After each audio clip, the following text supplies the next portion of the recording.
오늘 시편 27편 말씀 보겠습니다. 표제는 다윗의 시입니다. 레 다위드 그러는데 사실은 이 히브리 성경을 여러분께서 만약에 보신다고 하면 조금 헷갈릴 거예요. 왜냐하면 이 표제라고 기록되어 있는 이 부분이 원래 이 히브리 성경에서 1절이에요. 모든 이 시편이. 그리고 나서 사실은 여호와에는 나의 빛이요가 2절이 됩니다. 주로 이 1절인 이 시편의 표제에는 누가 저자인지, 또 혹시 연주곡이라면 어떤 식으로 연주를 해야 되는지에 대한 연주 방식, 또 악기가 사용될 수 있다면 어떤 악기로 써라, 또 어떤 일 때문에 했다라는 배경, 언제 했다라는 어떤 저술 시기 등을 이렇게 언급하고 있습니다. 그래서 우리가 요게 예를 들어 여기에 그냥 다윗의 시라고 되어 있지만 간혹 뭐 압살롬에게 쫓길 때, 뭐 밧세바 범죄했을 때, 그럼 그때 그런 배경 속에서 이 시를 지었다면 그 관점으로 다시 이 시편이 해석이 되거든요. 그러는데 이렇게 계속적으로 다윗의 시라고 표제가 지금 25절도 계속 있을 땐 물론 이 시편 말씀을 다윗 얘기가 아니라고 해도 우린 나름대로의 주시는 하나님의 어떤 감동이 있지만은 이런 걸 보면서 다윗이 어떤 상황이었길래 이런 고백을 했지? 이런 기도를 했지? 이런 결단을 했지? 하고 함께 볼 수 있습니다. 이 다윗의 시라고 할 때 이 사람이 어떤 배경 속에서 했느냐라는 내용이 여기엔 일단 나오진 않아요. 그런데 우리가 다윗의 이 전생애를 알고 있지 않습니까? 그럴 때에 이 하나님 중심의 순결한 신앙을 소유한 다윗 자신이 인본주의적인 어떤 세력이 득세하는 이 세상 속에서 살면서 겪게 되는 악한 세력에 의한 부당한 도전 등을 지내면서 오직 하나님만이 나의 도움이심으로 나는 하나님의 얼굴만 구하겠습니다 라는 이런 어떤 신앙으로 위기를 극복하려는 어떤 고백서가 아닐까, 이렇게 유추해 볼 수가 있습니다. 내용을 쭉 보면 지금 제가 드린 이 표현이 그래서 이런 표현을 했구나 하고 이해하실 수가 있을 겁니다. 크게 27편은 세 부분으로 나눌 수가 있는데 1절에서 6절까지는 하나님의 구원에 대한 절대적인 신뢰감을 표현하고 있는데, 이것이 물론 지금 고백하지만 나는 과거에 이런 하나님을 경험했었다. 과거의 신앙 체험으로부터 비롯된 하나님은 나를 어떤 상황에서도 절대적으로 구원하실 거라는 어떤 확신을 고백하고 있는 내용으로 있습니다. 그리고 7절부터 9절까지는 과거에 그런 하나님 때문에 내가 구원의 확신을 가지고는 있지만 현재적으로 나는 너무 고통스럽습니다 라는 어떤 현재적 고통을 호소하면서 이 고통을 통하여서 원망하는 것이 아니라 이 고통을 하감하사 나를 구원하여 주옵소서, 이런 내용을, 또 10절부터 14절까지는 하나님 지금까지 그래 오셨듯이 앞으로 이 일도 구원하실 것이듯이 미래에도 나의 모든 삶을 인도하여 주시고 나와 동행하여 주옵소서, 이렇게 기록되어 있습니다. 이게 형식상으로는 비탄 시편이에요. 비탄 시가 뭐냐면 대부분이 현재 나는 이만저만해서 너무너무 힘듭니다. 하지만 결론적으로 하나님께서 이렇게 해주실 걸 난 믿기 때문에 지금은 눈물길이지만 그럼에도 불구하고 여호와 하나님을 찬송하겠습니다. 이런 형식으로 구성이 돼 있어요. 근데 이게 비탄시의 형식을 가지고 있음에도 불구하고 1절에서부터 6절까지는 그 비탄시의 형식이 아니에요. 마치 오히려 7절부터 14절까지가 제대로 된 비탄시 형식이란 말이죠. 그래서 어떤 학자들은 이거 시 2개 편집해 놓은 거 아니냐 이렇게 얘기를 하긴 하지만 전반적인 흐름을 봤을 땐 한 시편이라고 얘기를 하고 있습니다. 근데 우리도 그렇지 않아요? 우리가 지금 이 자리에서 우리의 하나님에 대해서 아멘 확신할 수 있는 이유가 뭐예요? 미래적인 어떤 소망 갖고는 안 돼요. 왜요? 이건 아직 우리가 체험하지 않은 거잖아요. 근데 과거에 이런 하나님을 만났으면 지금 이게 확신이 되고 이 하나님이 어제도 오늘도 내일도 역사하실 거라는 확신 가운데 선험이라고 표현을 했죠. 그때 겪을 걸 미리 여기서 그럴 것을 믿고 여기서부터 이미 안심하고 이미 하나님 안에서 안정감과 평안을 누리는 어떤 이런 삶의 이 모습들이 꼭 어떤 비탄시 뭐 형식이 이렇다 저렇다를 떠나서 이곳에 그대로 녹아 있습니다. 여호와는 나의 빛이요 나의 구원이시니 내가 누구를 두려워하리요? 여호와는 내 생명의 능력이시니 내가 누구를 무서워하리요? 나는 무슨 일을 만나도 두렵지 않아. 민미이라라는 말로 두렵다는 것은 일단 겁먹었다는 뜻이겠죠. 그래서 심적으로 어떤 이런 공포감 내지는 위축감, 떨림 등을 표현합니다. 그런데 나는 안 그렇다는 거예요. 일단 겁 안 먹는다는 거예요. 왜냐 했더니 여호와 그분이 누구냐? 그분이 누구냐? 여호와 그분이 누구십니까? 아멘. 우리 모든 삶을 지금까지 가능하게 하셨고, 그치요? 또 앞으로도 영원히 신실하게 당신의 약속을, 그 언약을 이행하실 하나님, 각양 좋은 것으로 우리를 충만하게 채우시는 하나님, 우리를 부요하게 하시는 하나님, 이 빈한하고 고통스러운 세상 가운데서도 유일한 소망이 되시는 이 하나님에 대해서 우리가 확신을 갖는다면 지금 현재적으로 보이는 이것들이 무슨 문제가 되겠습니까? 다윗이 그 고백이에요. 그래서 나는 두려워하지 않는다는 거죠. 사실은 얼마든지 두려워할 수 있는 내용들이 2절부터 쭉 기록되는데도 먼저 이렇게 딱 선포를 합니다. 여기서 나의 빛이다 라고 할 때는 지금 빛이 필요한 자신의 상황이라는 거예요. 현실적으로 너무 어둡고 갈등과 고통과 오해와 불의가 가득해서 온갖 어둠에 잠식된 것 같지만 나는 이 상황에서 그러기에 더욱더 간절히 누구를 구하노라? 나의 빛이 되시는 여호와를 구하노라. 왜냐? 그분이 오시면 이 모든 것은, 빛이 임하면 어둠은 절로 물러가듯이 그분이 임하시면 이 모든 것은 다 해결될 수 있기 때문에 나는 여호와 나의 빛, 그분을 원하고 그분 때문에 나는 인간적으로 볼 땐, 표면적으로 볼 땐 두려울 일이지만 난 두려워하지 않겠노라. 나의 구원이시니, 같은 말입니다. 불의한 대적과의 어떤 전쟁에서 하나님께서는 반드시 나를 승리하게 하실 분이신 것을 나는 확신하기 때문에 전혀 떨지 않는다. 겁먹지 않겠다. 여호와는 내 생명의 능력이시니 내가 누구를 무서워하리요. 여기에서 무서워한다라는 것은, 방금 두려워한다라는 것은 뭐였냐면 이 심리적인 어떤 떨림이었다고 한다면, 무섭다라는 것은 민미에프하드라는 말로 심리적이기도 하고 내가 봐도 손이 막 이렇게 떨릴 정도로 심각한 상황이라는 거예요. 왜냐? 뒤에 보면 악인들이 내 살을 먹으려고 내게로 왔기 때문이에요.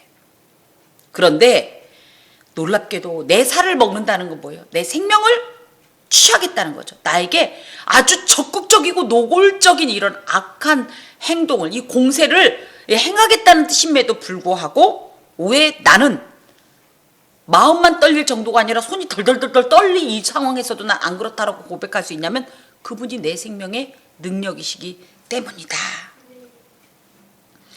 하나님만이 악한 자들의 공격과 위협으로부터 나의 생명과 의를 지키실 뿐이기에 나는 전혀 떨지 않겠다. 그분이 계시면 이 어떤 어둠에도, 이 어떤 공포에도 나는 두렵지 않다. 여러분은 어떠십니까? 하나님만 계시면, 예, 아멘입니다. 아멘입시다. 아멘. 떨지 맙시다. 떨지 맙시다. 우리 표현대로 쫄지 맙시다. 쫄지 맙시다. 이 표현을 하니까 지난주 주일에 이제 제 어린 조카가 이 어려운 부천 함께하는 교회 설교를 듣고 그 친구가 은혜를 받는 꼬마가 있잖아요. 근데 혹시 기억하십니까? 제가 마귀가 뭐라고 하면 뭐라고 하라고 그랬죠? 예, 맞습니다. 그랬더니 그 아이가 막 그 학습지를 풀다가 자기 엄마가 이제 말씀을 들으니까 옆에서 히히 막 웃고 이래갖고 제가 왜 그러나 했더니 설교를 들으면서 그 꼬마에게는 웃을 내용이 있었나 봐. 히히 이렇게 웃다가 꺼져 이렇게 표현하니까 꺼져 이러더니 엄마, 마귀한텐 꺼져라고 하는 거 너무 약해. 그래서 엄마가 그럼 뭐라고 얘기하면 되겠어? 그랬더니 닥쳐 이렇게 말해야 된다고. 이 목사 이모가 너무 센 이 언어를 교육하는 게 아닌가. 무서워하지 마세요. 예. 이거는 이제 나의 빈, 나의 구원, 여호와는 나의 생명의 능력, 그러면서 조금씩 더 강하신 하나님을 표현하는 점강적이라고 그러죠. 점층법적, 점강법적. 그래서 점점점 내가 고백하는 하나님을 더 크게 고백하는 거. 더. 물론 또 처음엔 마음만 떨려. 그 다음에는 몸도 떨려 할 정도로 이 상황도 그렇지만 나는 더 강한, 점점 더 강한 이 하나님을 의뢰하기 때문에 난 이곳에 잠식당하지 않겠다. 2절입니다. 악인들이 내 살을 먹으려고 내게로 왔다라는 거죠. 아까 얘기했던 것처럼 이들은 두려움에 실제적인 행동을 하려고 마치 굶주린 맹수가 연약한 초식동물을 찢기 위해 접근하는 것처럼 나의 생명을 위해하려고 내게로 다가왔다. 그 사람들이 누구냐? 악인들이다. 악인들, 그러면 우리는 도덕적으로 문제 있는 사람, 그냥 단순히 세상 속에서 범죄한 사람들만 생각할지 모르지만 성경의 악인은요, 하나님의 원수예요. 하나님과 대적하는 존재들. 그래서 근본적으로 하나님의 어떤 성품과 뜻을 거슬러 행하는 모든 행동들, 모든 모의들, 모든 발언들, 이 모든 것들이 악이고 이것을 행하는 주체들이 악인들이고, 알고 보면 이것은 누구의 사주를 받았다? 원수 사탄 마귀의 사주를 받고 행하는 행동이기 때문에 하나님과 이 원수가 되는 행동인 거예요. 이들이 한 행동이 겨우 뭐냐? 내 살을 먹으려고. 원수들은 생명을 사랑하지 않습니다. 하나님은 생명을 그렇게 아끼고 아끼는 이유가 당신이 창조하셨기 때문이에요. 당신이 지으셨기 때문이에요. 당신이 생명의 근원이시기 때문이에요. 그렇지만 마귀는 생명과 무관한 존재이기 때문에 생명을 아끼지 않습니다. 우리가 계속적으로 지금 골로새서를 보면서 이단에 대한 얘기를 할 때 이단은 우리의 생명에 관심이 없습니다. 우리의 생명을 위해서 심지어 예수께서 당신의 생명을 버리실 정도로 이렇게 이 생명을 하나님께서는 우리에게 부여하셨고 이것을 유지하기를 원하고 이것을 영원히 보존하기를 원하시는 반면 마귀는 도리어 어떻게 한다? 우리를 죽이려고 하고 우리를 망하게 하려고 하고 우리의 가정과 우리의 모든 관계 속에 악한 씨를 뿌려서 분열되게 하고 또 그 안에서 상처를 입게 하고 배신감을 느끼게 하는 것이 이 악인들, 이 마귀의 사주를 받은 존재들인데, 설령 그들이 이런 행동을 한다 할지라도 나는 두려워하지 않는다. 그런데 놀라운 일이 벌어졌다. 뭐? 나의 대적들과 나의 원수들인 그들이 악한 행동을 하려고 내게로 다가왔는데 놀랍게도 스스로 실족하여 넘어졌다. 결국은 대적들은 자신의 목적을 결코 성취하지 못할 것이다. 왜? 여호와는 나의 빛, 여호와는 나의 구원, 여호와는 나의 생명의 능력이 되심으로 이분이 나를 지켜 보호하시는데 누가 감히 내 생명을, 내 모든 삶을, 하나님의 그 원하심을 회방하고 방해할 소냐? 누가 막을 소냐? 지금 다윗이 이렇게 확신을 가지고 선포합니다. 그러므로 나는 군대가 나를 대적하여 진칠지라도 두려워하지 않겠다. 전쟁이 일어나 나를 치료할지라도 나는 여전히 태연하리로다. 군대가 나를 대적했다. 또 전쟁이 일어나 나를 친다라는 표현은 점점 지금 강해지는 거예요. 처음엔 악인들이 어떻게 했어요? 내 살을 먹으려고 약간 개인적인 위해를 가하려고 정도했다면 군대라는 것은 개인 대 개인의 싸움을 어떤 군대를 동원하지 않죠. 하나님의 거룩한 제사장 나라인 신정 통치제국 이스라엘의 이 모든 신앙과 공동체를 회방하기 위해서 원수가 눈을 딱 떴더니 쫙 군대가 이 전열을 딱 가다듬고 전쟁 태세를 다 완전히 지금 완비한 상태에서 누구 말 맞다나 발포! 그럼 그대로 총을 쏠. 그 당시 총은 아니죠. 어떤 이런 위해를 강할 이럴 준비가 딱 돼 있는 상태예요. 스탠바이 되어 있는 상태예요. 그러니 말이 그치 얼마나 두렵겠습니까? 이스라엘이 여러분이 알다시피 큰 나라도 아니고, 그런데도 놀랍게 로이라, 아까 제가 민미이라라는 표현을 했어요. 두려워하지 않겠다.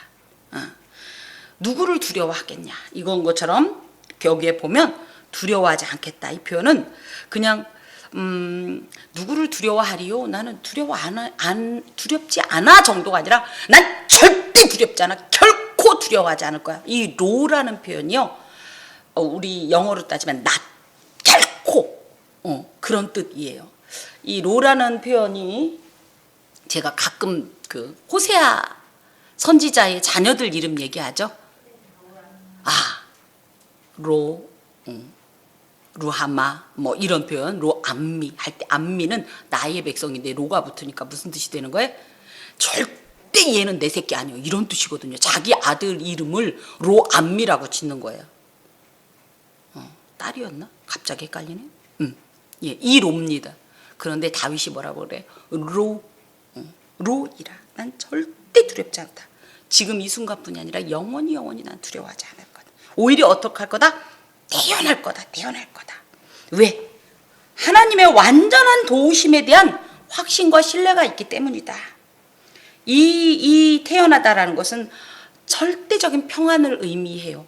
군대가 지금 발포하기 일보 직전인데 여기서 평안을 누릴 수 있을까요? 그런데도 놀랍게 이 다윗은 난 그런 상황에서 절대적으로 평안을 누릴 거다. 왜? 어차피 이 싸움은 내 싸움이 아니야. 전쟁은 여호와께 속한 것이야. 그러므로 나는 하나님만 붙잡을 거야. 그러면 우리 하나님께서 이 모든 것을 해결하셔. 이 문제를 다 푸셔. 또 이 어려움을 다 파헤쳐 주셔.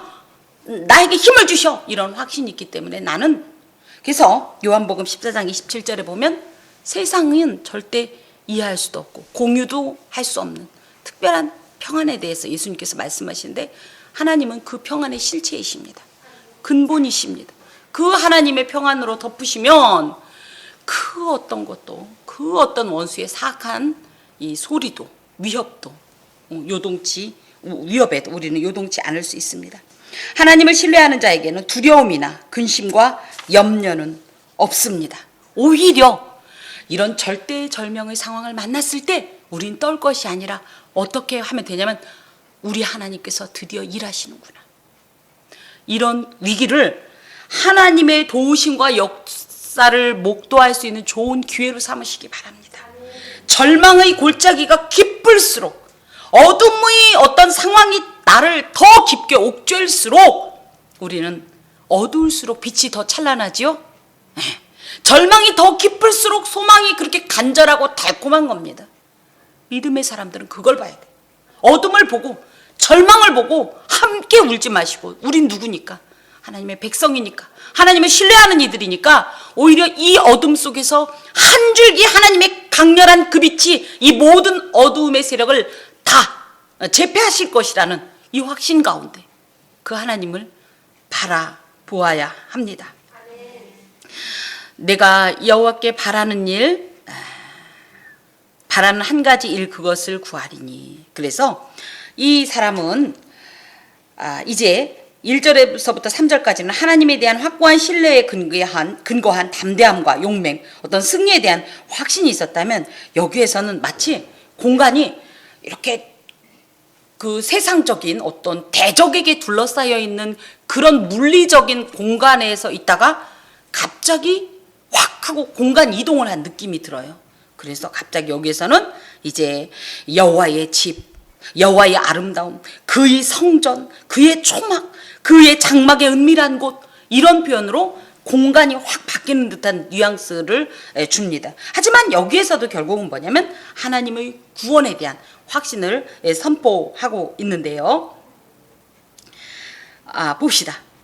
내가 하나님 앞에 거룩한 이 바라는 일이라는 쇠알이라는 표현은요, 거룩한 이 소원이 있다 할 때, 소원은 우리는 뭐라고? 기도 제목. 그렇죠? 근데 그것보다는 이 사람은 여기서 얘기하는 바라는 일이라는 건 기도 제목이라는 것보다는 결단한다는 뜻을 갖고 있어요.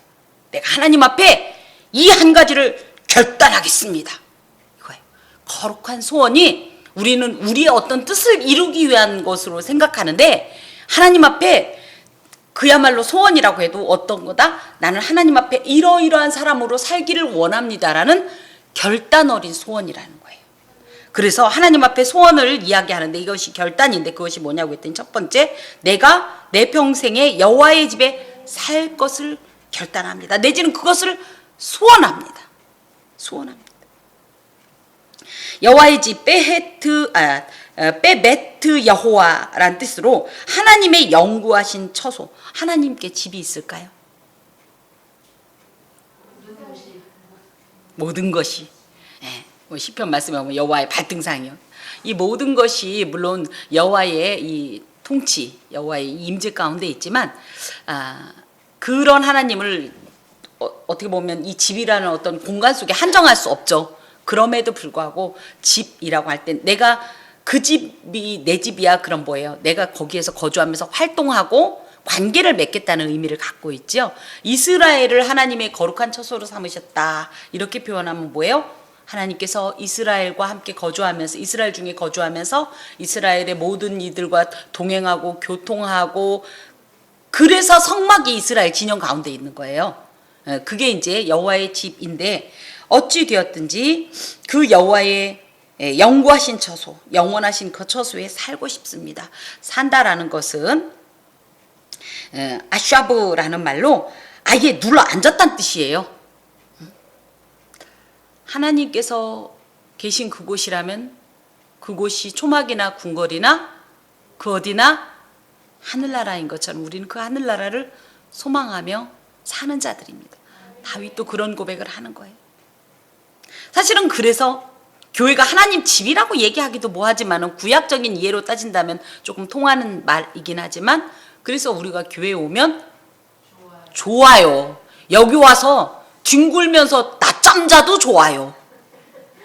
밥을 먹어도 좋고 커피를 마셔도 달고 우리는 교회 오면 기도만 하고 뭐 예배만 그렇지 않아요. 그렇죠? 와서 괜히 누군가를 만나도 좋고 안 만나도 좋고 혼자 있어도 좋고 여럿 있어도 좋고 요게 아마 이런 신비가 아닐까 싶습니다. 만약에 이것을 안다면 여러분은 이미 하나님 나라에 가까운 이들입니다. 하나님과 동행하는 자들이라고 저는 확신합니다. 하나님을 사랑하니까 그분을 연상케 하는 이 공간에 있는 것만으로도 행복하다는 건 정말 하나님을 만난 이들만 가질 수 있는 소유할 수 있는 독특한 감정이라고 생각합니다. 자, 또 두 번째 여호와의 아름다움을 바라보고 싶습니다. 여호와의 아름다움 할 때 노암이란 말로 여호와의 아름다움과 우리 하나님이 눈, 코, 입이 얼마나 잘생겼겠어 이런 뜻이 아니라 이 하나님이 아름답다라는 것은 하나님의 속성들을 말해요. 하나님의 속성 중에서도 선하시고 완전하시고 지혜로우시고 인애와 자비와 긍휼이 풍성하신 그 모든 것을 바라보다. 이거는 하자라는 말이에요. 우리나라 하자 이게 아니라 이 히브리어로 하자란 말인데 그걸 이렇게 쳐다보고 싶대. 하나님의 모든 것을 우리 보여요? 그런데 이러고 있으면 하나님께서 내게 행하시는 모든 일들이 떠오르죠. 그게 마치 영적으로 응시하는 것과 같아요. 그래서 하나님 집에 와서 살고 싶어요. 그리고 거기서 뭐 할 거야? 그 하나님 집서 그때 뭐 한다? 하나님의 아름다움, 우리 하나님의 그 선하시고 좋으신 하나님의 그 모든 것을 쳐다보고 묵상하면서 그렇게 살고 싶어요. 가끔 기도할 때 하나님은 이런 분이셔요. 그러고 고백하고 나면 맞아, 하나님은 이런 분이셔요. 난 이래서 하나님이 좋아요. 이래서 감사해요. 이래서 행복해요. 이래서 하나님 사랑해요. 이런 고백이 나오는 것이 일종의 이런 하나님의 아름다움을 응시하는 장면이라고 생각합니다. 또 세 번째 기도의 제목입니다. 세 번째 소원, 결단. 그의 성전에서 사모하는 그것이라. 사모한다, 빠카르라는 말이 사모한다는 걸 우리는 이렇게 생각했는데 원어상은 뭐냐면 물어보다, 질문하다. 그래서 하나님의 성전에서 하나님께 질문하는 거예요. 뭘 질문해요? 하나님 동쪽으로 갈까요? 서쪽으로 갈까요? 위로 올라갈까요? 아래로 내려갈까요? 이게 아니라 하나님 무엇이 하나님 뜻이에요? 하나님은 뭘 좋아하세요? 저 어떻게 살면 우리 하나님 기뻐하실까요? 나 어떻게 하면 우리 하나님께 효도할 수 있어요? 이런 질문을 하고 싶대요. 왜 물어볼까요? 왜 물어봐? 그렇게 살고 싶어서. 우리 하나님도 우리가 기뻐하면 행복하시죠? 근데 우리도 하나님이 기쁘시면 어때요? 배 아파요? 행복하잖아요. 하나님이 기뻐하신다는 건 거꾸로 얘기하면 우리가 제법 한다는 뜻이에요. 응? 하나님께서 어이구 내 새끼야, 어이구 기특한 것, 어떻게 그걸 알았죠? 내가 너 이뻐하는 거 어떻게 알았죠? 그럴 때 어찌 보면 그것 때문에 하나님이 기쁘시면 우리도 또 그것 때문에 기쁜 거예요. 응. 하나님을 기쁘시게 해드리고 싶은데 나는 무지해서 어두운 사람이라 미련해서 잘 모르겠어요. 그런데 그 하나님께, 하나님 어떻게 하면 우리 하나님 행복하게, 감히 우리 식대로 얘기하자면 우리 하나님 어떻게 하면 기쁘시게, 우리 하나님 어떻게 하면 웃으시게, 어떻게 하면 새끼인 나 때문에 우리 하나님 뿌듯하게 해드릴 수 있을까요? 이렇게 하나님 앞에 질문하고 싶고, 질문하고 나서 하나님이 대답해 주시면 그대로 시행하고 싶습니다. 너무 아름답죠? 근데 저희도 이런 마음이죠. 아니에요? 빨리 아멘 하셔야죠. 아멘이죠. 저희도 이 마음이에요. 이심전심이에요. 다윗만, 제가 어제도 기도하면서 하나님, 그 바울 선배 말이에요. 제가 사실 선배죠. 따지고 보면 목회자로도 선배고 뭐 몇 기 목사 안 쓴지는 모르겠으나 그 선배 말이에요. 제가 이제 이렇게 얘기하면서 막 웃었어요. 제가 다윗도 선배죠, 뭐. 그죠? 조상 이렇게 너무 좀 멀죠. 근데 다윗 선배예요. 우리 믿음의 선배. 우리 선배가 이렇게 선배 마음이나 후배 마음이나 같아요. 또 여호와께서 환난 날에 나를 그의 초막 속에 비밀히 지키시고, 다윗의 소원은 하나님을 더 깊이 사랑하고 하나님의 뜻을 더 깊이 아는 것이었어요. 그래서 하나님께서는 사도행전 13장 22절에 보면 내 마음에 맞는 사람, 즉 하나님의 마음에 쏙 드는 사람이라는 표현을 하셨어요. 이쁜 사람이 더 이쁜 소리를 하는데 이게 뭐냐고 했더니 환난 날에 나를 그의 초막 속에 비밀히 지키시고, 초막이라는 말은 소크라는 말로 그냥 일반 텐트하고는 조금 다른 측면이, 그러니까 다른 형식의 이 장막이에요.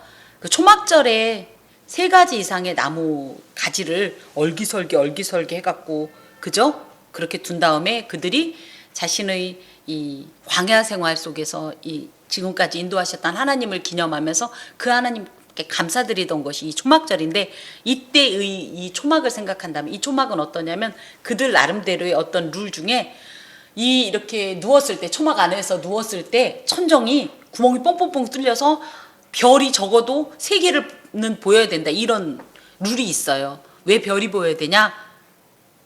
우리 별 보러 가지 않을래? 그 별이 아니라 이 별을 보면 우리 하나님이 하신 일을 떠오르게 되겠죠? 그래서 우리 하나님이 하시는 일을 떠올리면서 우리 하나님의 역사를 이야기하기 위해서 별이 보이게 초막을 지으라는 표현이 있는데, 어찌됐든 그 초막을 말합니다.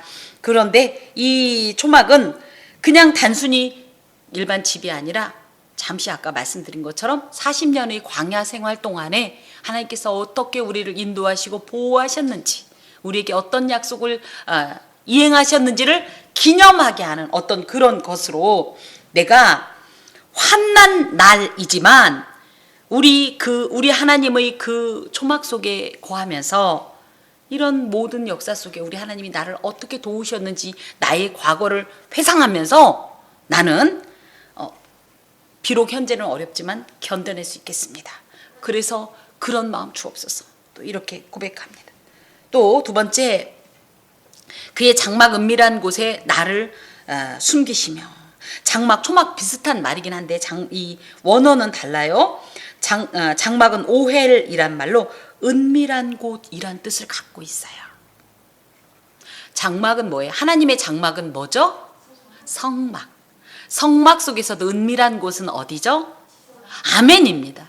그래서 세상에 나를 당신의 그 지성소에 숨겨주소서. 지성소는 아무나 들어갈 수 있나요? 성소도 제사장들만 들어가고, 지성소는 그 제사장 중에서도 대제사장만 1년에 하루만 들어갈 수 있어요. 그런 곳에 숨으면 누가 찾아낼 수 있겠어요? 그렇죠? 그 정도로 하나님께서 가장 안전하고 가장 은밀한 곳에 숨겨주소서. 그래서 나의 대적이 나를 해치 못하도록 해주소서. 도하여서 그곳에서 뭐 할 거예요? 지성소에 가서 숨어서 덜덜 떨면 그게 뭐 무슨 안전한 피난처겠어요? 무슨 뜻이에요? 이제 거기서 뭐 하겠다는, 우리 하나님이랑 교제하면서 우리 하나님이 주신 은혜를 누리면서. 그래서 우리도 예배를 드리러 올 때 여호와의 지성소에 들어가야 돼요. 하나님이 지성소에 들어가야 돼요. 그러니까 내가 대제사장적 이런 차원이 아니라 진짜 만나려면 거기 가야 돼요. 그 하나님을 만나야 돼요. 하나님의 가장 은밀하고 내밀한 그 지성소에 내가 숨기를 원합니다. 숨어서 안전하고, 숨어서 행복하고, 숨어서 충족되고, 이런 역사를 소망합니다. 또 높은 바위 위에 두시리이다. 높은 바위라는 것은 우리나라에서 제일 높은 산이 어디예요? 백두산? 그죠? 뭐 뭔산 하는데, 그런 높은 산이라는 뜻보다는 그 당시에 전쟁에 대비해서 요새를 만들 땐 높은 바위 꼭대기에 만들었대요. 그래야 외부에서 이 화를 쏴도 제대로 맞추지 못하고. 근데 여기서는 어때요? 거기가 잘 보이니까 쌍쌍쌍 쏴가지고 이길 수 있는 그곳이 이제 견고한 요새였는데요. 이런 곳은 대적의 공격은 무력화되고 나는 승리되는 그런 역사가 있는 곳입니다. 그래서 하나님께서 나를 그런 곳에 두실 것을 확신합니다. 그런데 그런 곳에 정말 두어 주시옵소서. 두어 주시지만 이런 결단과 함께 내가 하나님을 그렇게 사랑하겠다, 하나님과 그렇게 교제하겠다, 또 그네를 신뢰하고 의뢰하겠다는 어떤 결단과 함께 우리 하나님은 그러실 분이라는 우리 하나님의 구원에 대한 확신을 지금 고백하고 선포하고 있습니다. 그러면서 이제 내 머리가 나를 둘러싼 내 원수 위에 들리리니, 하나님께서 철저하게 보호해 주신 결과들을 얘기하는데, 그게 뭐다?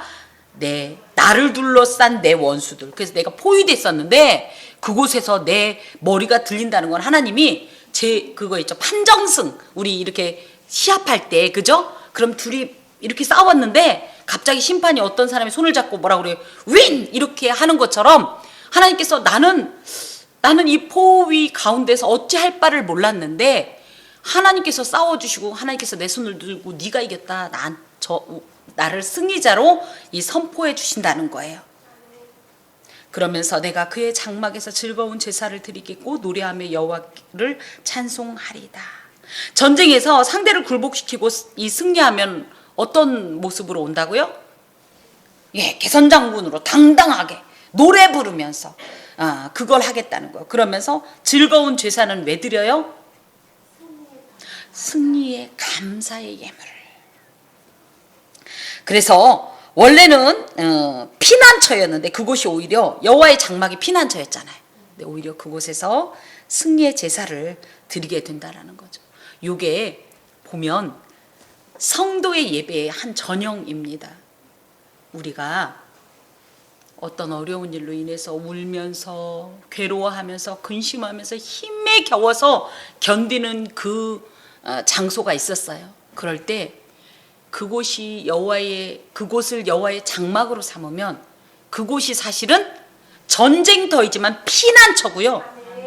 이 일 때문에 어떤 일이 있냐 하면 우리는 승리의 기쁨을 만끽하는 거예요. 아무 일도 없을 때의 그 감동과는 달라요.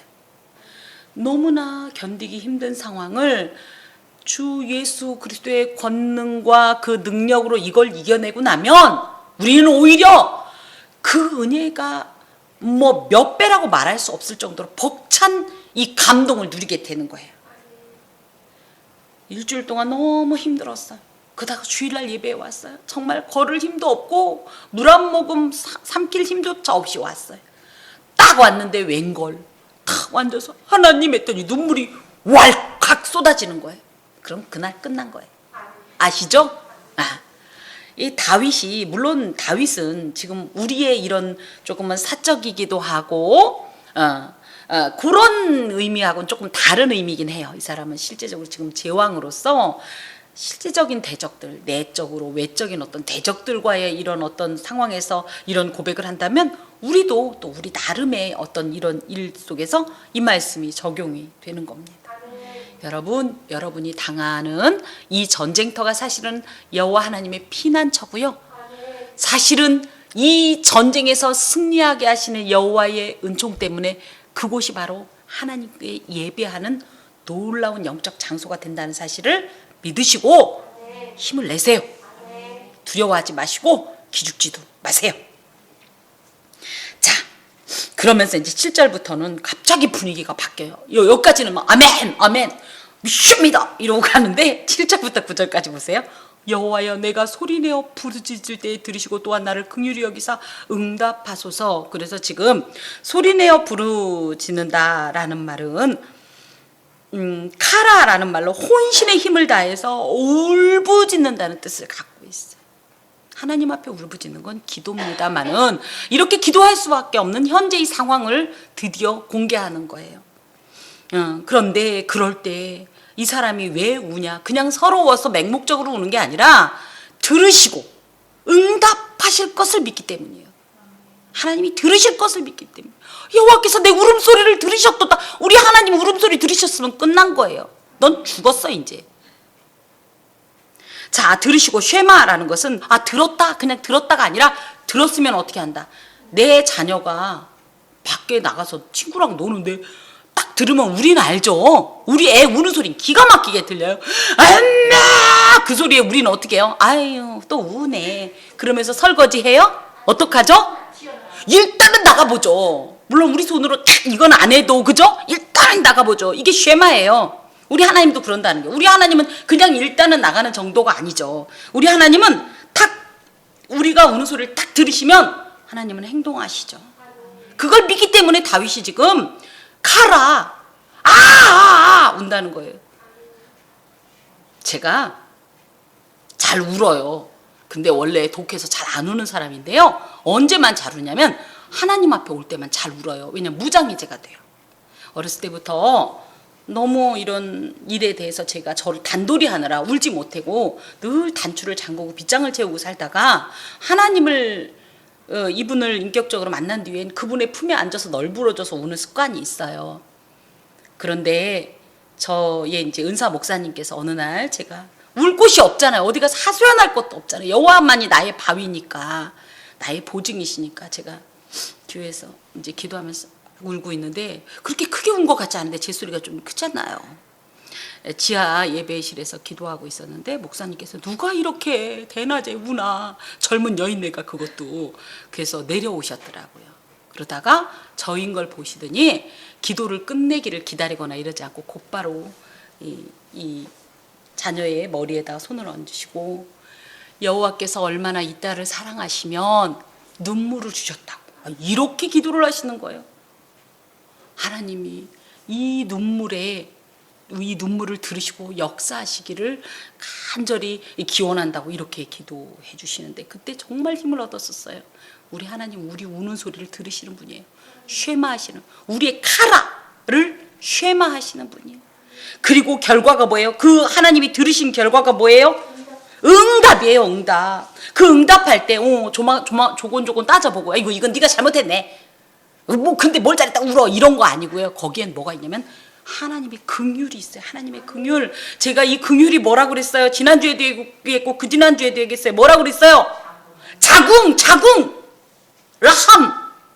하나님의 자궁, 엄마의 그 완전한 그 온갖 사랑과 이 모든 공급만 있는 그 자궁처럼 하나님께서 그 긍휼만 가지고 우리를 바라보시고 우는 우리를 위로하시고 그 문제를 해결하시는 이 은혜를 주시니 당연히 울지요. 하나님 앞에 와서 우세요.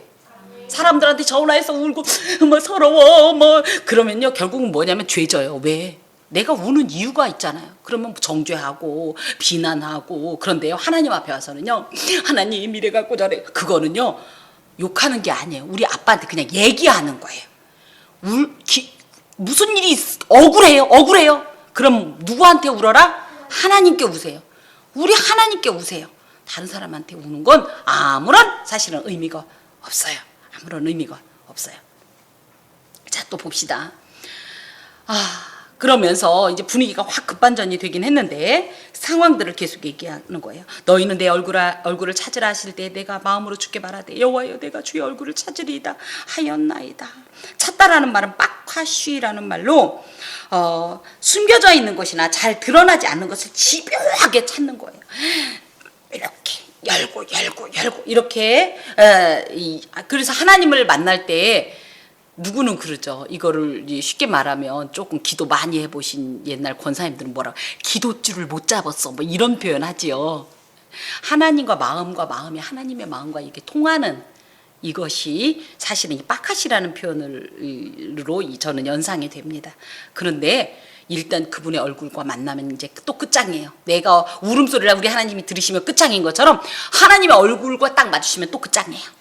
근데 이건 있어요. 너들은 이제 다 죽었어. 이것보다는 사실은 먼저 우리가 하나님 안에서 치유도 되고 해결도 돼요. 그분의 얼굴을 만나면. 그래서 그런데 이걸 누가 말했냐. 어떤 문제가 있을 때 이 빡하시를 하라고 누가 말했냐. 우리 하나님께서 내 얼굴을 찾아라. 나를 찾아와라. 내 얼굴을 만나라. 이렇게 말씀하셨다는 것을 이 다윗이 기억하고 마음에 품고 있다가 이제 뭐예요? 그 말씀을 붙잡고 내가 주님의 얼굴을 찾겠습니다. 그래서 그 얼굴을 만나고 내가 이런 모든 상황에서 하나님의 뜻과 하나님의 어떤 선하신 목적을 따라 행동할 수 있는 지혜도 얻고 또 사실은 상처 입는 것도 치유되고 회복되고 이런 것을 경험하겠습니다. 이런 뜻이에요. 여러분 하나님의 얼굴을 찾으라고 하나님께서 말씀하셨으니 찾으세요. 그리고 만나세요. 아멘. 주의 얼굴을 내게서 숨기지 마시고 주의 종을 노하여 버리지 마소서. 또 주는 나의 도움이 되셨나이다. 나의 구원의 하나님이시여 나를 버리지 마시고 떠나지 마소서. 숨기지 마소서. 버리지 마소서. 떠나지 마소서. 하나님의 도우심과 동행에 대한 간절함과 그만큼 그렇죠. 우리 어려웠을 때 무서운 데 가는데 엄마랑 이렇게 손을 잡고 갔는데 엄마랑 저랑 보폭이 다르죠. 그럼 어떻게? 엄마는 조금 더 빨리 가고 우리는 그 걸음에 맞춰서 가려면 뛰어가야 되죠. 그러면 어떤 생각이 들어요? 이러다가 내가 엄마를 놓치면 얼마나 무서워요. 이 시골에서 사는 분들은 그런 공포감을 저는 그걸 사실 느껴봤기 때문에 그래서 그때 저는 저희 엄마랑의 추억보다는 저희 이제 아빠랑 그런 추억이 많은데 아빠 빨리 가지 마 그래가지고 어떻게 해요? 안 되면 아빠 옷이라도 이렇게 잡고 매달렸던 그 절박함처럼 지금 다윗이 우리 하나님 없으면 안 되는 거예요. 나는 우리 하나님 없으면 안 되니까 절대 주님의 얼굴을 내게서 숨기지도 마시고 나를 버리지도 마시고 떠나지도 마소서. 오직 하나님의 은총밖에 이 일을 해결할 수 없기 때문입니다. 도하여서 주님은 나의 도움이십니다. 주님만이 나를 도우실 수 있는 분이십니다. 도움이라는 것은 에즈란이라는 말로 원조해주다. 만약에 제가 전쟁을 하게 됐는데 너무 이 군대 수도 적고 무기도 너무 빈약해요. 그런데 상대는 전력이 어마어마하고 이 장비도 또 어마어마해요. 그럼 내가 이 전쟁에서 이기려면 누가 필요하죠? 힘이 필요하죠. 그걸 나는 못하니까 어떻게 되겠어요? 외부의 도움, 원조, 구원 요청을 해야 되겠죠? 요게 이 원조라는 표현이에요. 도움이라는 표현. 그러면 이 원조가 왔는데 너나 나나 더해도 얘네보다 별거 아니야. 그럼 이게 원조가 되겠어요? 안 되겠어요? 나는 이랬는데 이 원조 도움이 왔는데 얘들이 그런 장면들이 사무엘서 등에 있죠. 그래서 처음엔 블레셋이 승승장구하다가 여호와 하나님이 일하시게 되면 이들이 초토화되잖아요. 이게 원조입니다. 이게 하나님이 이렇게 나에게 늘 원조를 베풀어 주시는 분이십니다. 그러니 나는 약해도 든든한 우리 하나님의 원조가 있기 때문에 나는 그 도움만 바라고 있습니다. 그러니까 하나님 나를 떠나셔도 안 돼요. 숨으셔도 안 돼요. 나를 버리시는 건 더더욱 안 돼요. 물론 우리 하나님 그런 분 아닙니다만은 그 정도로 간절한 이 상황이라는 것을 다윗이 고백합니다. 성도가 위기 상황에서 간절히 찾고 구해야 할 대상이 그래서 누구냐 하는 거예요. 우리는 손쉬운 방법을 택합니다. 그런데 우리가 기대하는 사람은요. 그 기대하는 존재는 하나님 외에는 누구도 사실은 하나님처럼 우리에게 이런 도움을 줄 수 없는 존재예요. 다만 우리 하나님께서 일할 때 사람을 통해 일하는 건 맞습니다. 그런데 어찌됐든 제일 먼저 달려올 곳이, 구할 것이 무엇이냐 할 때 주님의 은밀한 곳, 하나님의 얼굴이에요. 특히 어떤 일로 인해서 하나님 나 이거 버림당할까 봐 두려워, 내지는 하나님 나 미워하시는 거 아니야, 이런 말도 안 되는 영적 동요가 생길 때는 어떻게 해야 되냐, 자꾸 그 일에 이 몰입이 되면요 져요. 그래서 어떻게 빨리 지금의 이 상황에서 얼른 고개를 들어서 하나님의 약속을 바라보세요. 하나님 그동안 하셨던, 내게 베푸셨던 은혜를 떠올리세요. 그래서 제가 영적인 일기 쓰는 것도 굉장히 중요하다고 하는 게, 기도 많이 하시죠 여러분. 그러고 난 기도 응답 받으면 지워버리죠. 그러지 마세요. 왜냐, 그래서 한동안 저도 이제 기도 일지를 많이 썼었는데요, 누구는 언제까지 얼마나 응답되는데 얼마나 걸리나 보자, 이게 아니에요. 목적은 뭐냐면, 내가 예를 들어 A를 놓고 기도했어요. 기도하기 시작한 날, 이 응답이 온 날 적으세요. 그러면서 거기에다 그때마다 감동을 한두 절 이렇게 키워드를 적어도 좋고 이렇게 잠깐 적어놓는 거예요. 그런 다음에 어려운 일 있으면 그걸 꺼내는 거예요. 그래서 막 보면 어머 맞아, 그때도 우리 하나님 이렇게 응답했네, 내 그때 이렇게 울고불고 할 때 우리 하나님 이렇게 역사하셨었네 하면서, 그때 하셨던 분이 지금 못하세요? 그죠? 이것도 굉장히 중요해요. 특히 우리 지금 성도들이 굉장히 기도 응답도 많이 받고 은혜를 많이 받고 계신데, 이게 지금 당장뿐 아니라 나중에 먼 훗날 우리가 주님 만날 날이 가까운 날도요 수첩을 딱 꺼내는 거예요. 에이, 그때 그랬지, 아유, 주마등처럼 떠올라요. 그러면서 얼마나 은혜가 되는지 몰라요. 요거는 정말 꼭 한번 사용해 볼 만한 팁입니다. 그러면서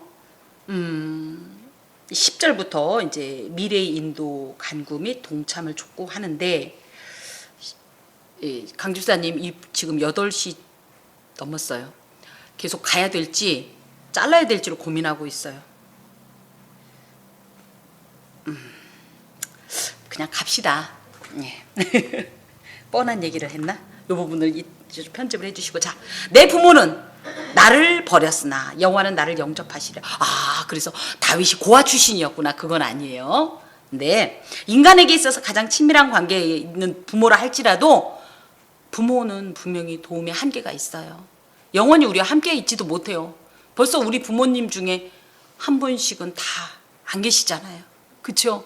어렸을 때는 태산 같았던, 나의 완전한 피난처요, 공급처였던 것 같지만 어찌됐든 인간은 다 한계가 있어요. 그런 뜻이에요.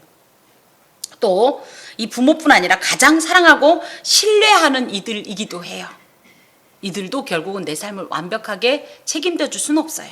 하지만 우리 하나님은 나를 영접하시리다. 영접한다라는 것은 이 모은다라는 말로 고아와 같이 버려지고 마음에 깊은 어떤 상처를 입은 우리를 하나님께서 그 품에 이렇게 닭이 그 날개 아래 모음같이 모아주신다는 그 확신을 고백하고 있습니다. 여호와여, 주의 도를 내게 가르치시고 내 원수를 생각하셔서 평탄한 길로 나를 인도하소서. 내 생명을 내 대적에게 맡기지 마소서. 위증자와 악을 토하는 자가 일어나 나를 치려 함이니이다. 주의 도라는 것은 길이라는 것, 때레크라는 말로 인생의 여정, 생활 방식을 말해요. 아까 다윗이 물었다고 그랬죠. 사모한다고 할 때 묻는다, 질문한다라는 것처럼 이 주의 도는 뭐냐면, 하나님 앞에서 어떻게 살아야 하나님을 기쁘시게 하고 나도 하나님 앞에 온전한 사람이 될지를, 어떻게 보면 하나님께서 이 방식을, 하나의 어떤 방식이나 어떤 규칙이나 어떤 질서나 원리들을 나한테 가르쳐 주십시오. 이걸 그래서 율법이라고 할 때, 율법을 성경에서 뭐라고 하냐면 사람이 준행하면 삶을 얻을 주의 율례라고 하죠. 주의 길이라고 할 땐 결국은 이 율법을 따르는 삶인데, 이것이 신약적으로 내용도 율법의 근본 정신도 모르고 율법 하던 그 유대인들의 이 위선적인 율법 정신, 율법주의가 아니라 참으로 하나님께서 우리를 아끼고 사랑하사 하나님의 백성이라면 어떻게 살아야 할지 주신 이 하나님께서 주신 이 율법의 초본, 완성본이긴 하지만 맨 처음 이 원본이 뭐냐? 주님의 도예요. 주님의 길이에요. 이걸 나한테 가르쳐 주시면 내가 이 율법을 준행하는 삶으로 말미암아 하나님 앞에 하나님을 기쁘시게 하고 내 삶도요, 이 율법 안에서 하나님께서 기뻐하시는 그 길을 가르면 얼마나 안전하게요. 지금 그 얘기입니다.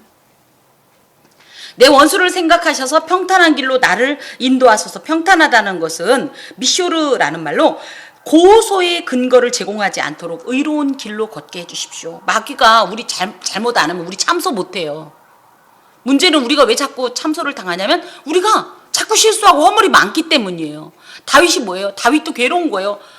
인간인지라 자꾸만 마귀에게 참소거리를 제공할 수밖에 없는 자기 자신이 한스럽죠. 그러니까 내가 마귀한테 참소를 당하지 않을, 마귀의 고소를 당하지 않을 수 있도록, 내가 온전한 길을 걸을 수 있도록 하나님께서 그 길을 가르쳐 주시고 인도해 주옵소서. 또 내 생명을 내 대적에게 맡기지 마소서. 이 대적은 누구냐면 아까 나의 살을 먹으려고 달려온, 내 생명을 위해하려고 하는 이 원수의 목적인데요. 이 원수는요, 이 목적을 가볍게 생각하지 않아요. 우리를 멸망시키려고.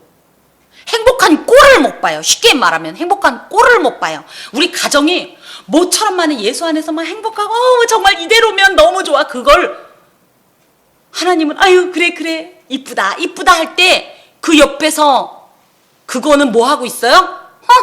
내가 그 꼴 그냥 둘 줄 알아? 그거예요. 그래서 우리가 꼭 은혜 받고 행복하고 나면 그 다음에 뭔 일 있어요? 그 마귀의 의지가 그렇게 들어와서 우리를 흩뜨르고 상처 입히고, 어제 생각하면 이럴 일이 있을 줄도 몰랐는데 그게 마귀예요. 그 목적이 이루어지지 않게 해주십시오. 그 마귀, 그놈의 시크가 우리 집을, 내 사랑하는 자녀와의 관계를, 내 남편과의, 내 아내와의 관계를, 내 부모와의 관계를, 형제와 이웃과 성도와의 관계를 흐트러뜨려서 어떻게 하면 우리를 파멸시키고 하나님하고 반대의 길로 가게 하려고 하는 이 의지, 이 악한 의지가 절대 이루어지지 않도록 하나님 도와주소서. 하나님께서 허락하지 않으면 이건 절대 이루어지지 않으니 그거 허락해 주지 마소서. 위증자와 악을 토하는 자가 일어나 나를 치려함이니라. 위증자는 의도적으로 누군가를 해치기 위해 거짓을 내뱉는 자들이고, 악을 토하는 자들은 온갖 거짓 증언과 치명적인 독설과 폭력에 가까운 저주의 말을 거끼지 않고 하는, 결국은 다 또 이것들도 사탄의 이 사주를 받고 자기도 모르게 내뱉는 모든 것들인데, 이런 상태에서 내가 하나님께서 내 대적에게 내 생명을 맡기지 않으면 나는 하나님의 평탄한 길로 갈 수 있습니다. 하나님의 뜻 가운데 있을 수 있고 평안할 수 있습니다. 내가 산자들의 땅에서 여호와의 선하심을 보게 될 줄 확실히 믿었도다. 이거는 이런 뜻이에요. 내가 산자의 땅, 지금 현재를 말하는 거예요. 지금 우리가 살아가는 이 땅에서 여호와의 선하심을 볼 것을 믿지 않았더라면 나는 아마 절망에 빠지고 말았을 것이다. 하지만 뭐다? 나는 죽어서뿐 아니라 지금 이곳에서도 하나님 나라를 경험하고 하나님과의 동행을 확실하기 때문에 난 절망하지 않는다. 너는 여호와를 기다릴지어다. 강하고 담대하며 여호와를 기다릴지어다. 이 너라는 표현이 우리가 생각할 때는 뭐예요? 너는 그거 같지만 이거이기도 해요. 너는. 그래서 하나님 앞에 절대적으로 하나님이 도우실 것이라는 어떤 이런 신뢰감과 소망을 품은 나 자신을 향한, 나의 자아를 향한 격려의 말이기도 해요. 또 다윗은 누굽니까? 지도자 아닙니까? 리더죠. 그러다 보니까 자신의 이 리더십 하에 있는 모든 회중들에게 권하는 말이기도 해요. 그게 뭐였다? 여호와를 기다려라. 강하고 담대하며 여호와를 기다려라. 하나님께서 베풀어 주실 은혜를 고대하며 그 은혜의 직접적인 수여자이신 하나님을 간절히 소망하며 믿음으로 그분의 일하시는 그 때와 그 방식을 기다려라. 그분을 신뢰한다면 기다려라.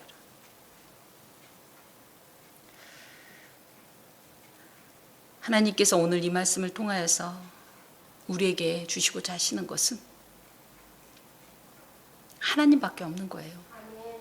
도무지 하나님 외에는 도무지 우리의 모든 것을 채울 수도 없고 해결해 줄 수도 없다라는 겁니다. 다윗의 이 고백이 결론적으로는 우리의 고백이자 하나님의 교훈이 됩니다. 그저 우리는 이 하나님을 신뢰하면서 그 하나님을 기다리는 거예요. 그 때를, 하나님의 그 방법을, 하나님을 믿으니까요. 기도하겠습니다. 주님, 기다리겠습니다. 참으로 믿음으로 기다리겠습니다. 요동치 않도록 우리를 굳게 잡아주시고 하나님을 기다림으로 주님의 은혜의 낙을 맛보아 알게 하시고 누리게 하여 주옵소서. 예수 그리스도의 이름으로 기도하오며 여호와는 내게 복을 주시고 너를 지키시기를 원하며 여호와는 그의 얼굴을 내게 비추사 은혜 베푸시기를 원하며 여호와는 그 얼굴을 내게로 향하여 드사 평강 주시기를 원하노라. 아멘. 주님, 내 부모는 나를 버렸으나 여호와는 나를 영접하시려. 그래서 다윗이 고아 출신이었구나. 그건 아니에요. 근데 인간에게 있어서 가장 친밀한 관계에 있는 부모라 할지라도 부모는 분명히 도움의 한계가 있어요. 영원히 우리와 함께 있지도 못해요. 벌써 우리 부모님 중에 한 분씩은 다 안 계시잖아요. 그렇죠? 어렸을 때는 태산 같았던 나의 완전한 피난처요, 공급처였던 것 같지만 어찌됐든 인간은 다 한계가 있어요. 그런 뜻이에요. 또 이 부모뿐 아니라 가장 사랑하고 신뢰하는 이들이기도 해요. 이들도 결국은 내 삶을 완벽하게 책임져 줄 수는 없어요. 하지만 우리 하나님은 나를 영접하시리다. 영접한다라는 것은 이 모은다라는 말로 고아와 같이 버려지고 마음에 깊은 어떤 상처를 입은 우리를 하나님께서 그 품에 이렇게 닭이 그 날개 아래 모음같이 모아주신다는 그 확신을 고백하고 있습니다. 여호와여, 주의 도를 내게 가르치시고 내 원수를 생각하셔서 평탄한 길로 나를 인도하소서. 내 생명을 내 대적에게 맡기지 마소서. 위증자와 악을 토하는 자가 일어나 나를 치려 함이니이다. 주의 도라는 것은 길이라는 것, 때레크라는 말로 인생의 여정, 생활 방식을 말해요. 아까 다윗이 물었다고 그랬죠. 사모한다고 할 때 묻는다, 질문한다라는 것처럼 이 주의 도는 뭐냐면 하나님 앞에서 어떻게 살아야 하나님을 기쁘시게 하고 나도 하나님 앞에 온전한 사람이 될지를 어떻게 보면 하나님께서 이 방식을, 하나의 어떤 방식이나 어떤 규칙이나 어떤 질서나 원리들을 나한테 가르쳐 주십시오. 이걸 그래서 율법이라고 할 때 율법을 성경에서 뭐라고 하냐면 사람이 준행하면 삶을 얻을 주의 율례라고 하죠. 주의 길이라고 할 땐 결국은 이 율법을 따르는 사람 삶인데 이것이 신약적으로 내용도 율법의 근본 정신도 모르고 율법하던 그 유대인들의 이 위선적인 율법 정신, 율법주의가 아니라 참으로 하나님께서 우리를 아끼고 사랑하사 하나님의 백성이라면 어떻게 살아야 할지 주신 이 하나님께서 주신 이 율법의 초본, 완성본이긴 하지만 맨 처음 이 원본이 뭐냐? 주님의 도예요. 주님의 길이에요. 이걸 나한테 가르쳐 주시면 내가 이 율법을 준행하는 삶으로 말미암아 하나님 앞에 하나님을 기쁘시게 하고 내 삶도요. 이 율법 안에서 하나님께서 기뻐하시는 그 길을 가르면 얼마나 안전하게요. 지금 그 얘기입니다. 내 원수를 생각하셔서 평탄한 길로 나를 인도하소서. 평탄하다는 것은 미쇼르라는 말로 고소의 근거를 제공하지 않도록 의로운 길로 걷게 해주십시오. 마귀가 우리 잘못 안 하면 우리 참소 못해요. 문제는 우리가 왜 자꾸 참소를 당하냐면 우리가 자꾸 실수하고 허물이 많기 때문이에요. 다윗이 뭐예요? 다윗도 괴로운 거예요. 인간인지라 자꾸만 마귀에게 참소거리를 제공할 수밖에 없는 자기 자신이 한스럽죠. 그러니까 내가 마귀한테 참소를 당하지 않을, 마귀의 고소를 당하지 않을 수 있도록, 내가 온전한 길을 걸을 수 있도록 하나님께서 그 길을 가르쳐 주시고 인도해 주옵소서.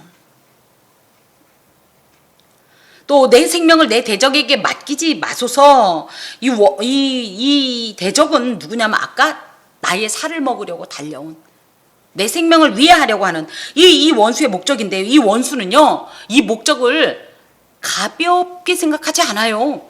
우리를 멸망시키려고. 행복한 꼴을 못 봐요. 쉽게 말하면 행복한 꼴을 못 봐요. 우리 가정이 모처럼만은 예수 안에서만 행복하고 정말 이대로면 너무 좋아. 그걸 하나님은 아유 그래 이쁘다 할 때 그 옆에서 그거는 뭐 하고 있어요? 내가 그 꼴 그냥 둘 줄 알아? 그거예요. 그래서 우리가 꼭 은혜 받고 행복하고 나면 그 다음에 뭔 일 있어요? 그 마귀의 의지가 그렇게 들어와서 우리를 흩뜨르고 상처 입히고, 어제 생각하면 이런 일이 있을 줄도 몰랐는데 그게 마귀예요. 그 목적이 이루어지지 않게 해주십시오. 그 마귀, 그놈의 시크가 우리 집을, 내 사랑하는 자녀와의 관계를, 내 남편과의, 내 아내와의 관계를, 내 부모와의 관계를, 형제와 이웃과 성도와의 관계를 흐트러뜨려서 어떻게 하면 우리를 파멸시키고 하나님하고 반대의 길로 가게 하려고 하는 이 의지, 이 악한 의지가 절대 이루어지지 않도록 하나님 도와주소서. 하나님께서 허락하지 않으면 이건 절대 이루어지지 않으니 그거 허락해 주지 마소서. 위증자와 악을 토하는 자가 일어나 나를 치려함이니라. 위증자는 의도적으로 누군가를 해치기 위해 거짓을 내뱉는 자들이고, 악을 토하는 자들은 온갖 거짓 증언과 치명적인 독설과 폭력에 가까운 저주의 말을 걸키지 않고 하는, 결국은 다 또 이것들도 사탄의 이 사주를 받고 자기도 모르게 내뱉는 모든 것들인데, 이런 상태에서 내가 하나님께서 내 대적에게 내 생명을 맡기지 않으면 나는 하나님의 평탄한 길로 갈 수 있습니다. 하나님의 뜻 가운데 있을 수 있고 평안할 수 있습니다. 내가 산자들이 땅에서 여호와의 선하심을 보게 될 줄 확실히 믿었도다. 이거는 이런 뜻이에요. 내가 산자의 땅, 지금 현재를 말하는 거예요. 지금 우리가 살아가는 이 땅에서 여호와의 선하심을 볼 것을 믿지 않았더라면 나는 아마 절망에 빠지고 말았을 것이다. 하지만 뭐다? 나는 죽어서뿐 아니라 지금 이곳에서도 하나님 나라를 경험하고 하나님과의 동행을 확실하기 때문에 난 절망하지 않는다. 너는 여호와를 기다릴지어다.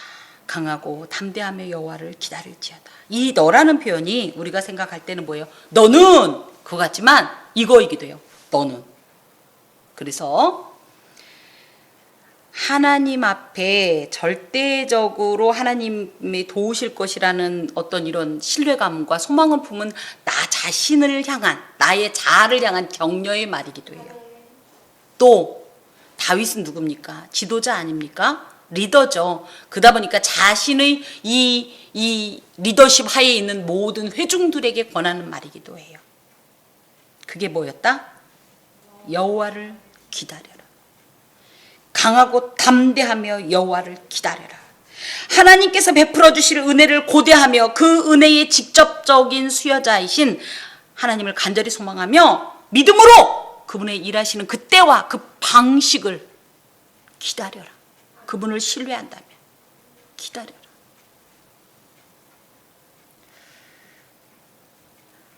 하나님께서 오늘 이 말씀을 통하여서 우리에게 주시고자 하시는 것은 하나님밖에 없는 거예요. 도무지 하나님 외에는 도무지 우리의 모든 것을 채울 수도 없고 해결해 줄 수도 없다라는 겁니다. 다윗의 이 고백이 결론적으로는 우리의 고백이자 하나님의 교훈이 됩니다. 그저 우리는 이 하나님을 신뢰하면서 그 하나님을 기다리는 거예요. 그 때를, 하나님의 그 방법을, 하나님을 믿으니까요. 기도하겠습니다. 주님, 기다리겠습니다. 참으로 믿음으로 기다리겠습니다. 요동치 않도록 우리를 굳게 잡아주시고 하나님을 기다림으로 주님의 은혜의 낙을 맛보아 알게 하시고 누리게 하여 주옵소서. 예수 그리스도의 이름으로 기도하오며 여호와는 내게 복을 주시고 너를 지키시기를 원하며 여호와는 그의 얼굴을 내게 비추사 은혜 베푸시기를 원하며 여호와는 그 얼굴을 내게로 향하여 드사 평강 주시기를 원하노라. 아멘.